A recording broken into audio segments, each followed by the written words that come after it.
ایک نوجوان صحابی تھا، اس کی شادی کی پہلی رات تھی، دلہن گھر میں انتظار میں بیٹھی ہے۔ یہ نوجوان میرے حضور کے پیچھے عشاء کی نماز پڑھنے مسجد نبوی میں گیا۔ نماز کے بعد اس نے معمول کے مطابق جیسے ہی میرے حضور علیہ السلام کا چہرہ دیکھا تو اسے بھول گئی اپنی شادی، بھول گئی اپنی دلہن، آقا کے جلووں میں اس طرح کھویا کہ اسے پتہ ہی نہ رہا کہ آج میری سہاگ رات ہے۔ ہائے، یہ دلہا صحابی میرے حضور علیہ السلام کو تکتا چلا جا رہا ہے۔ کافی وقت گزرنے کے بعد میرے حضور نے خود فرمایا، دلہے میاں تیری شادی کی پہلی رات ہے، دلہن تیرا انتظار کر رہی ہے، جانا اپنی دلہن کے پاس۔ کہا حضور جیسے آپ کا حکم۔ یہ صحابی درود پڑھتا ہوا اٹھا، اپنے گھر میں دلہن کے کمرے کے اندر داخل ہوا، جوتے اتارے، دلہن کی چارپائی پہ بیٹھا۔ اب جیسے ہی جوان کا ہاتھ گیا دلہن کے گھونگھٹ کی طرف کہ چہرے سے کپڑا ہٹا کر اپنی شریک حیات سے محبت بھری باتیں کر لوں، قریب تھا کہ دلہا دلہن آپس میں ہم کلام کرتے،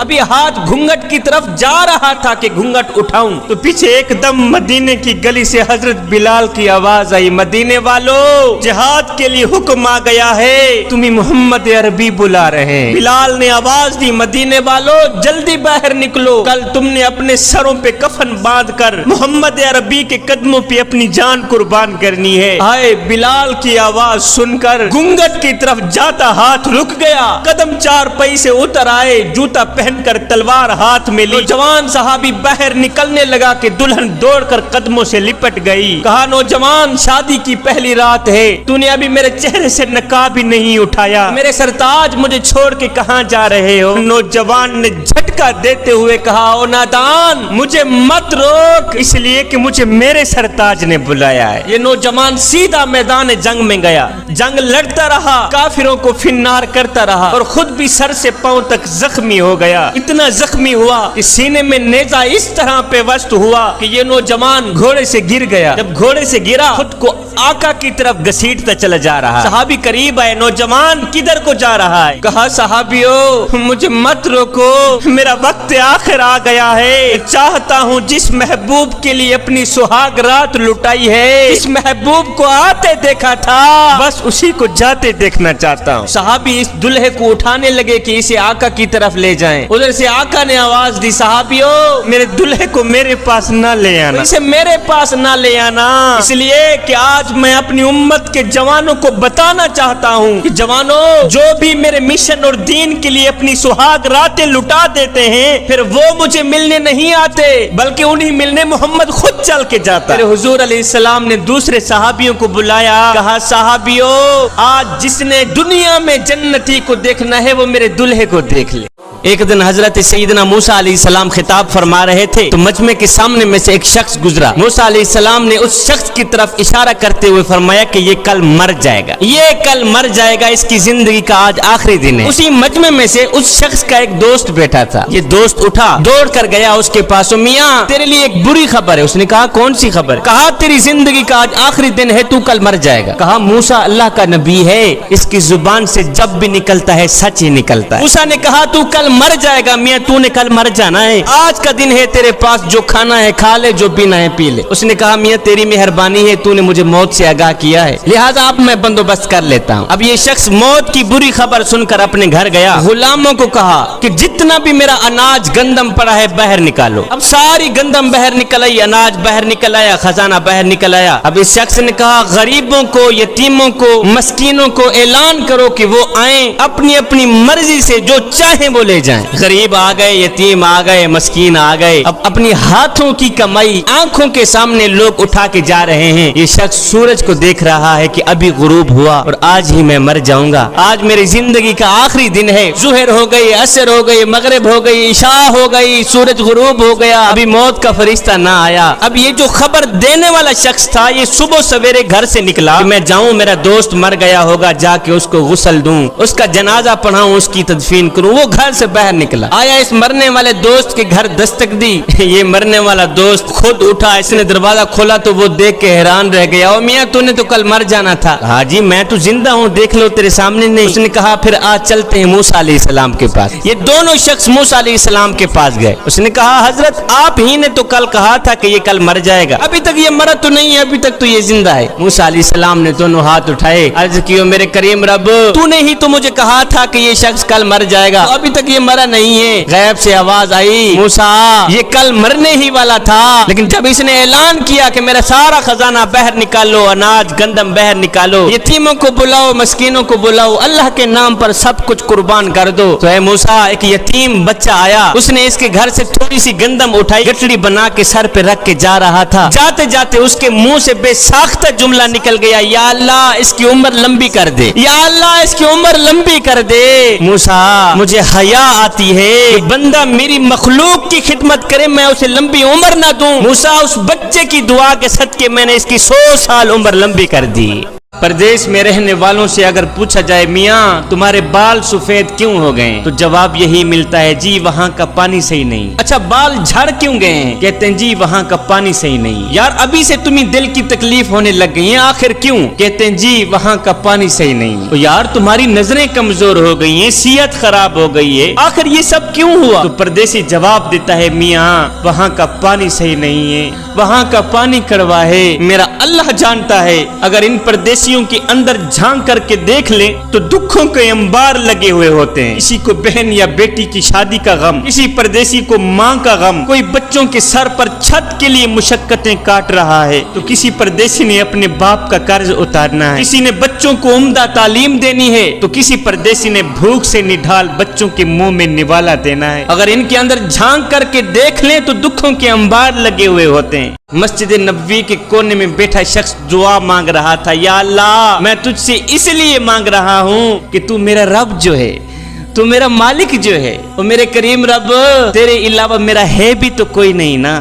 جب میرے کریم نبی نے سنا تو ایک صحابی کو کہا، صحابی جا اس شخص کو کہہ دے کہ تیری دعا کرنے کا انداز اللہ کو اتنا پسند آیا ہے کہ اللہ نے تیری دعا قبول فرما لی ہے۔ بادشاہ نے کسی فقیر اللہ والے سے پوچھا، فقیر میاں زندگی کیسی گزر رہی؟ کہا بادشاہ کچھ آپ جیسی گزر رہی ہے، کچھ آپ سے اچھی بھی گزر رہی ہے۔ بادشاہ نے کہا میرے جیسی زندگی گزارنے کا تصور نہیں کیا جا سکتا، اور تو کہتا ہے مجھ سے بھی اچھی زندگی گزار رہا ہے، وہ کیسے؟ فقیر نے کہا بادشاہ وہ اس طرح کہ تو پھولوں کے بستر پہ سوتا ہے، میں گرم ریت پہ سوتا ہوں۔ جب تیری اور میری آنکھ لگ جاتی ہے، جب تجھے اور مجھے نیند آ جاتی ہے، تو اس وقت تجھے پتہ یہ نہیں ہوتا کہ میں پھولوں کے بستر پہ سویا ہوا ہوں، اور مجھے پتہ یہ نہیں ہوتا کہ میں تتی ریت پہ سویا ہوا ہوں۔ بادشاہ اس وقت تیری اور میری زندگی ایک جیسی گزر رہی ہوتی۔ اور بادشاہ سن، جب تہجد کا وقت آتا ہے تو پھولوں کے بستر پہ سویا ہی رہتا ہے، میں اٹھ کے وضو کر کے تہجد کی نماز پڑھتا ہوں، اس وقت میری زندگی تیری زندگی سے اچھی گزر رہی ہوتی۔ ایک بادشاہ تھا، وہ پھولوں کے بستر کے اوپر سویا کرتا تھا، اس کی عادت تھی، کمرے کے اندر کئی من پھول لگائے جاتے تھے اور یہ بادشاہ پھولوں کے بستر کے اوپر سویا کرتا تھا۔ ایک دن لونڈی جھاڑو دینے والی بادشاہ کے کمرے کے اندر گئی جھاڑو دینے کے لیے، اس نے دیکھا کہ بادشاہ کا پھولوں کا بستر سجا ہے اور بادشاہ ہے نہیں، اس نے سوچا کیوں نہیں ایک پل کے لیے میں بھی پھولوں کے بستر کے اوپر سونے کا مزہ چکھیں۔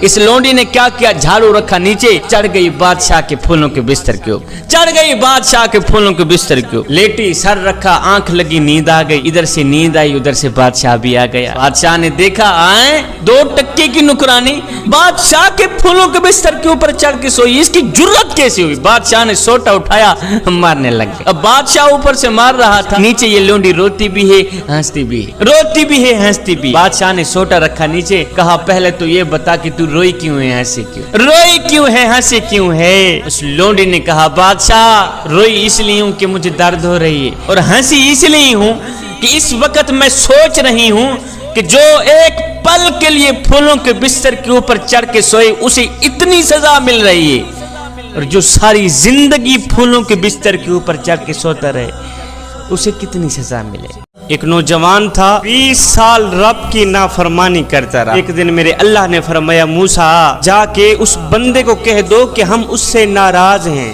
اور نادان 20 سال ہو گئے ہیں ہمیں ناراض کرتے ہوئے، 20 سال کا عرصہ گزر گیا ہے ہماری نافرمانی کرتے ہوئے، کچھ تو تجھے شرم آنی چاہیے، اور نادان 20 سال ہو گئے ہیں تو نے ہمیں ایک سجدہ بھی نہیں کیا، لہٰذا ہم تجھ سے ناراض ہیں۔ اس نوجوان نے جب سنا کہ میرا اللہ مجھ سے ناراض ناراض ہو گیا ہے۔ وہ نوجوان جنگل کی طرف چلا گیا، ایک سوکھا درخت تھا، اس کے نیچے جا کے بیٹھ گیا۔ اس نے دونوں ہاتھ اٹھائے، عرض کیو میرے کریم رب، میں تو تیرے کرم کو اپنے گناہوں سے زیادہ سمجھتا رہا۔ مولا میں گنہگار ہی صحیح، میں بدکار ہی صحیح، میں خطا کار ہی صحیح، لیکن مولا میں تو تیری رحمت کو اپنے گناہوں سے زیادہ سمجھتا رہا۔ مولا تو ہی تو میرا مالک ہے، تو ہی تو میرا خالق ہے، اگر تو بھی مجھ سے ناراض ہو جائے گا تیرا گنہگار بندہ کہاں جائے گا؟ مولا آج میں پکی توبہ کرنے آیا ہوں، آج تو میں تیرے ساتھ اپنا تعلق بڑھانے آیا ہوں، تیرے ساتھ اپنا معاملہ درست کرانے آیا ہوں۔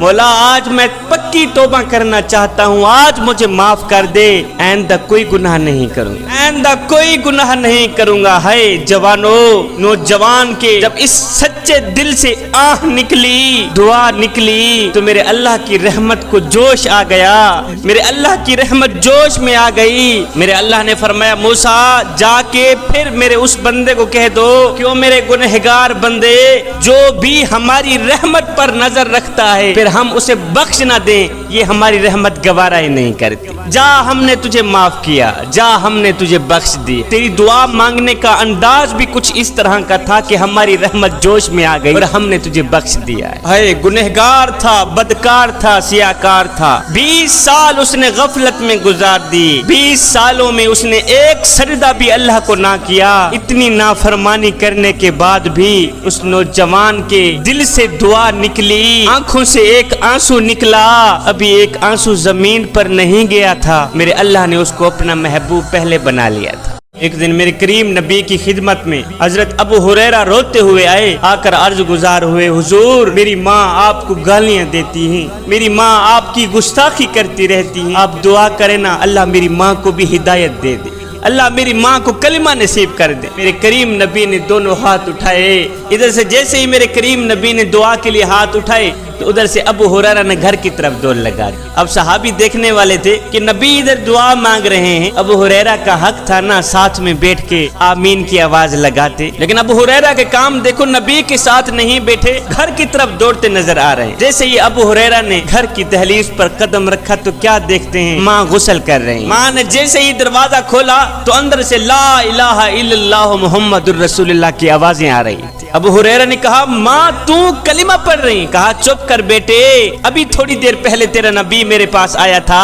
آ کر کہتا ہے ابو ہریرہ کی ماں کل قیامت کے دن بیٹا جنت میں جائے ماں جہنم میں جائے، یہ ہم سے برداشت نہیں ہوتا، تو بھی کلمہ پڑھ لینا۔ بیٹا میں قربان جاؤں، تیرا نبی مجھے صرف کلمہ بھی پڑھا کے نہیں گیا، جنت بھی دے کے گیا ہے۔ الٹے پاؤں حضرت ابو ہریرہ واپس میرے نبی کی خدمت میں آئے، دیکھا میرے نبی کی دعا ختم ہو رہی تھی، قدموں میں گر گئے، قدم چومنے لگ گئے۔ صحابہ نے کہا ابو ہریرہ ایک بات تو بتا، جب اللہ کے محبوب دعا فرما رہے تھے تیرا حق تھا تو ساتھ میں بیٹھ کے آمین کہتا، اور تو نے گھر کی طرف دوڑ کیوں لگا دی؟ دعا کے دوران تو نے گھر کی طرف دوڑ کیوں لگا دی؟ یہ سن کر حضرت ابو ہریرہ رو پڑے، رو کر کہنے لگے صحابیو اس سوچ کی بنیاد پر میں نے گھر کی طرف دوڑ لگا دی ہے کہ آج میں دیکھنا چاہتا تھا کہ میں گھر میں پہلے پہنچتا ہوں یا میرے نبی کی دعا گھر میں پہلے پہنچتی۔ صحابہ میں گھر میں بعد میں پہنچا، میرے محمد کی دعا گھر میں پہلے پہنچی ہوئی تھی۔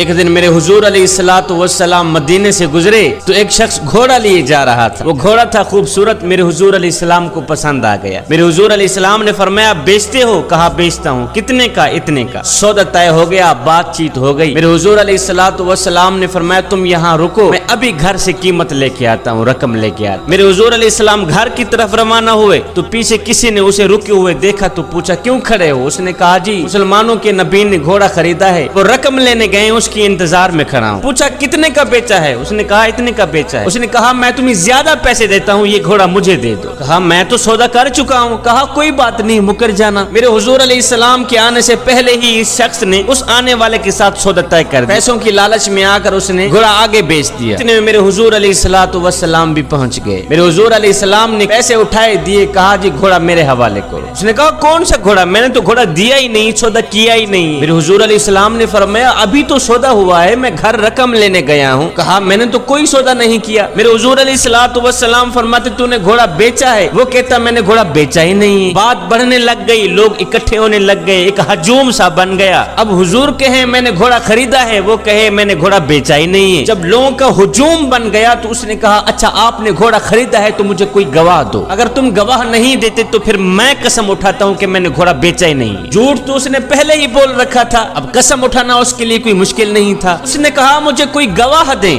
اب بھری بزم تھی, ہجوم تھا لوگوں کا, اس نے گواہ مانگ لیا ہے, لہٰذا اس وقت کوئی دیکھنے والا بھی نہیں تھا. جب سودا طے ہو رہا تھا کوئی دیکھنے والا ہی نہیں تھا, کوئی شخص وہاں موجود بھی نہیں تھا. قبل اس کے کہ کوئی دیر گزرتی اتنے میں حضرت خزیمہ رضی اللہ تعالیٰ عنہ دوڑتے ہوئے آئے. کہا میں گواہی دیتا ہوں جتنے میں میرے حضور نے بتایا ہے اتنے میں ہی سودا ہوا ہے. میں گواہی دیتا ہوں, میں اس چیز کا گواہ ہوں, میرے حضور نے گھوڑا خریدا ہے اور پیسوں کی لالچ میں آ کر یہ شخص مکر گیا ہے. میں گواہی دیتا ہوں جتنے میں میرے حضور علیہ السلام نے بتایا ہے اتنے میں ہی سودا ہوا ہے. اس نے کہا پھر ٹھیک ہے, مجھے پیسے مل گئے ہیں, میرا مطالبہ پورا ہو گیا ہے, لہٰذا یہ لو گھوڑا جاؤ. جب لوگ ہٹنے لگے, جب میرے حضور علیہ السلام چلنے لگے تو میرے حضور علیہ السلام نے حضرت خزیمہ رضی اللہ تعالی عنہ کو اشارے سے قریب کیا. فرمایا خزیمہ ایک بات تو بتاؤ. کہا جی حضور. فرمایا تم موقع پر موجود تو نہیں تھے, پھر گواہی کیسے دے دی؟ اور جب آپ نے دیکھا ہی نہیں تھا پھر گواہی کیسے دے دی؟ یہ سن کر حضرت خزیمہ میرے نبی کے قدم چومتے ہوئے عرض گزار ہوئے, حضور یہ گھوڑا کیا ہے؟ آپ کے کہنے پر تو ہم نے رب کی گواہی دے دی. ایک سردار تھا اور ایک غلام تھا. جو سردار تھا وہ بے نمازی تھا اور جو غلام تھا وہ 500 وقت کا نمازی تھا. یہ دونوں کہیں جا رہے تھے, جاتے جاتے اذان کی آواز آئی. غلام نے جیسے ہی اذان کی آواز سنی تو سردار کو کہا سردار جی آپ یہاں ٹھہریے, میں جا کے نماز پڑھ کے اللہ کے حضور سجدہ کر کے ہوں. سردار تو بے نمازی تھا, اس نے کہا پھر جلدی آنا. یہ غلام مسجد میں گیا, اس نے وضو کیا, نماز با جماعت ادا کی, اس کے بعد اس نے قرآن مجید کھولا, پڑھنے لگ گئے. اب سارے نمازی نماز پڑھ کے اپنے اپنے گھروں کی طرف جا رہے تھے. باہر بیٹھا سردار غلام کی انتظار میں تھا. اب سارے نمازی گھر میں چلے گئے. سردار پریشان ہو گیا کہ میرا غلام باہر کیوں نہیں نکلا. غلام تو اندر قرآن پڑھنے لگ گیا. اب جب سردار بیٹھے بیٹھے تھکا تو اٹھا, مسجد کے اندر آیا, جہاں جوتے پڑے ہوئے ہوتے ہیں وہاں آ کے رک گیا, آ کر آوازیں دینے لگ گیا. غلام کہاں مر گیا ہے؟ اور سارے نمازی نماز پڑھ کے چلے گئے ہیں اور باہر نکل, ہم نے آگے سفر کرنا ہے. اور غلام کہاں مر گیا ہے, جلدی باہر نکل. غلام نے جب سنا تو قرآن مجید بند کر کے اندر سے ہی آواز دی سردار جی میں کیا کروں کہ جو خدا تجھے مسجد کے اندر نہیں آنے دیتا وہ خدا مجھے مسجد سے باہر نہیں جانے دیتا. کتنی خوش قسمت اور مبارک بیٹیاں ہیں وہ جو بے حیائی کے اس دور میں رہ کر بھی اپنے کریم رب کے احکامات کی پیروی کرتی ہیں, جو فحاشی کے اس دور میں رہ کر بھی, جو کفرستان میں رہتے ہوئے بھی اپنے گھر میں عزت کے ساتھ ٹھہرے رہنے کو زیادہ ترجیح دیتی ہیں, جو بازاروں میں حسن و جمال کی نمائش کرنے سے نفرت کرتی ہیں. اگر ضرورت کی وجہ سے بازار میں جانا بھی پڑے تو اس سوچ کی بنیاد پر خود کو کپڑے میں لپیٹ کے جاتی ہے کہ کہیں عرش والے رب کے حکم کی توہین نہ ہو جائے. یہی ہیں اسلام کی وہ مقدس بیٹیاں, اسلام کی وہ عظیم بیٹیاں جن پر اسلام کو فخر ہے. میری بہن جب آپ کا خامد یا بھائی آپ کو پردہ کرنے سے روکے تو ایسے وقت میں فرعون کی بیوی حضرت آسیہ کے اس جملے کو یاد کر لیا کرو جو فرعون کو کہتی تھی اے جان من میں نے تجھے اپنی جان تو دے دی ہے مگر ایمان نہیں دیا. کہا جان جاتی ہے 100 بار چلی جائے مگر سن اپنے کریم رب کی نافرمانی ہرگز نہیں کروں. کتنی خوش قسمت اور مبارک بیٹیاں ہیں وہ جو بے حیائی کے اس دور میں رہ کر بھی اپنے کریم رب کے احکامات کی پیروی کرتی ہیں, جو فحاشی کے اس دور میں رہ کر بھی, جو کفرستان میں رہتے ہوئے بھی اپنے گھر میں عزت کے ساتھ ٹھہرے رہنے کو زیادہ ترجیح دیتی ہیں, جو بازاروں میں حسن و جمال کی نمائش کرنے سے نفرت کرتی ہیں. اگر ضرورت کی وجہ سے بازار میں جانا بھی پڑے تو اس سوچ کی بنیاد پر خود کو کپڑے میں لپیٹ کے جاتی ہے کہ کہیں عرش والے رب کے حکم کی توہین نہ ہو جائے. یہی ہیں اسلام کی وہ مقدس بیٹیاں, اسلام کی وہ عظیم بیٹیاں جن پر اسلام کو فخر ہے. ایک صحابی رات کو اپنے گھر آرام فرما رہے تھے. صحابی کو پیاس لگی, انہوں نے اپنی بیوی سے پانی مانگا. بیوی محترمہ بھی صحابیہ تھی. جب پانی لے کر آئی تو آگے شوہر سو گیا تھا. زوجہ اتنی خدمتگار تھی کہ پانی لے کر کھڑی رہی. رات کے دوسرے پہر جب صحابی کی آنکھ کھلی تو دیکھ کر حیران رہ گیا کہ بیوی پانی اٹھا کے کھڑی ہے۔ صحابی نے پوچھا تم کب سے کھڑی ہو؟ کہا جب سے آپ نے پانی مانگا، جب میں پانی لے کر آئی تو آپ سو گئے تھے، اس لیے میں نے آپ کو جگا کر آپ کے آرام میں خلل ڈالنا پسند نہیں کیا، اور خود سوئی بھی اس لیے نہیں ہوں کہ کہیں خدمت گزاری میں کوتاہی نہ ہو جائے، اس لیے پانی لے کر کھڑی ہی رہی۔ صحابی رسول اسی خوشی کی کیفیت میں بیوی سے کہنے لگا بھلا ہوئی تم نے خدمت کی انتہا کر دی ہے،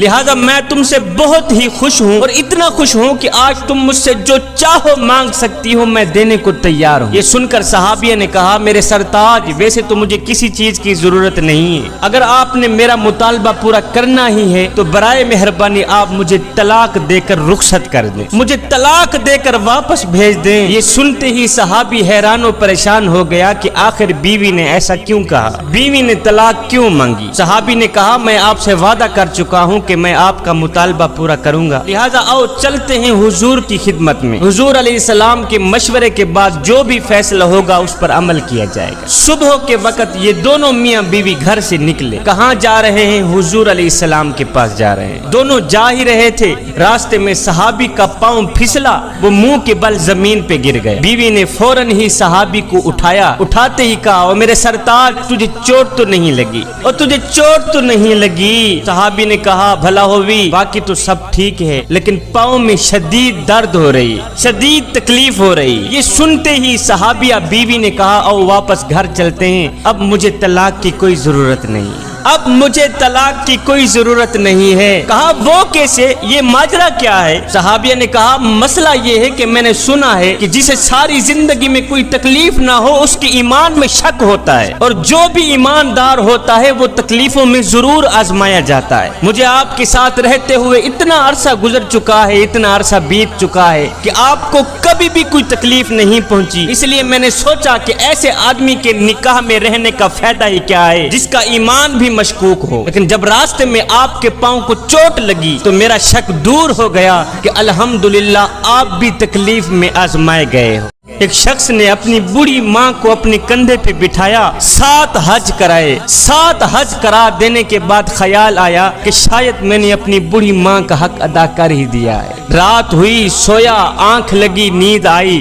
خواب میں کسی کہنے والے نے کہا او نادان، سخت سردی تھی، باہر برف باری ہو رہی تھی، تو بچہ تھا، ماں کے ساتھ لیٹا ہوا تھا، تجھے پاخانہ آیا، تو نے بستر گندا کر دیا، غربت کی وجہ سے دوسرا بستر تھا نہیں، تو نے بستر گندا کر دیا، تیری بوڑھی ماں اٹھی، سخت سردی میں ٹھنڈے پانی کے ساتھ اس نے تیرے پخانے کو دھویا، بستر کو صاف کیا، بستر کو دھونے کے بعد 4 پئی پہ لٹایا، خود گیلے بستر پہ سو گئی، میں خود ٹھنڈے بستر پہ سو گئی، تجھے اپنی چھاتی پہ لٹا دیا، اور نادان تو کہتا ہے کہ میں نے ماں کا حق ادا کر دیا ہے، اور نادان تو ابھی اسی رات کا حق ادا بھی نہیں کر سکا۔ عورت کے پردے کی تو سب کو فکر ہوتی ہے، سب پوچھتے ہیں شاہ جی عورت کا پردہ کیسا ہونا چاہیے؟ کیا کوئی یہ بھی جانتا ہے کہ اللہ تعالیٰ نے قرآن کریم میں عورت کے پردے کے ساتھ ساتھ مرد کے پردے کا ذکر بھی فرمایا ہے؟ فرمایا مومن مردوں سے کہہ دو کہ اپنی نگاہیں نیچے رکھیں، اپنی نظریں نیچے رکھیں، اور اپنی شرم گاہوں کی حفاظت کریں، یہی ان کے لیے اچھا عمل ہے۔ تو اے اسلام کی مقدس شہزادیوں، تم بھی پردے کو اپنا زیور بنا لو۔ اگر کوئی تم سے پوچھے کہ یہ پردہ فرض ہے یا واجب ہے، کیوں کیا ہوا ہے، تو انہیں بتانا کہ مجھے نہیں معلوم کہ یہ پردہ فرض ہے یا واجب ہے، میں تو بس یہی جانتی ہوں کہ یہ پردہ میرے اللہ کو پسند ہے تو مجھے بھی پسند ہونا چاہیے۔